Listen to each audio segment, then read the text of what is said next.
Let me share with you something that I see in the youth group, but I also see in the church at large, individual congregations. Because we have dumbed down the gospel, because we're not preaching the true gospel, and we are using carnal means to attract people. If you use carnal means to attract men, you're going to attract carnal men. And you're going to have to keep using greater carnal means to keep them in the church. So what has happened is this. We have these large churches filled with many unconverted carnal people.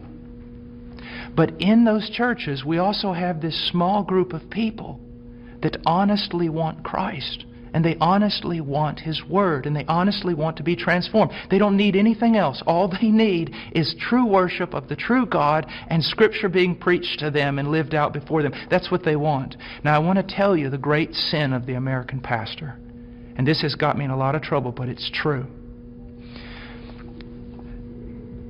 This small group of converted people in that local church, all they want is Jesus. And all they want to do is the right thing. They want purity, they want truth, they want Christ. But the pastor, in order to keep this larger group of unconverted people, he caters to them.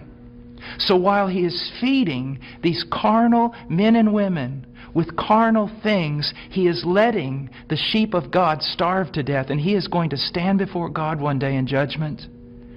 Listen, brother, if my wife was going grocery shopping, and when she was going out to her car, some men assailed her, attacked her brutally, and you walked by, and you did not want to get involved because you didn't want to cause trouble, you didn't want to put yourself in harm's way, you just wanted everything to go smooth.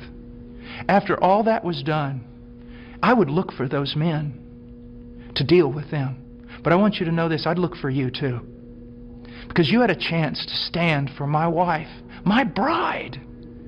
And out of self-preservation or wrong ideas, you did not do it. You're just as much responsible as those men who attacked her. And that's what's happening all throughout America with pastors.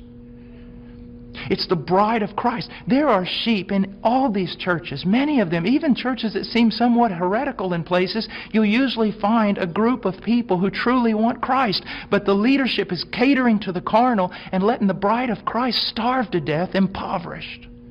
And that is wrong, and there's going to be judgment for it. And the same thing is happening to the youth. I know young people that say, you know, Brother Paul, I listen to you all the time. And I said, well, what about your church? He goes, well, they don't preach this.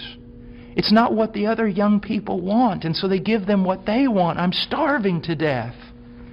A little child of God, it would be better that a millstone be tied around your neck than you cause this little one to stumble.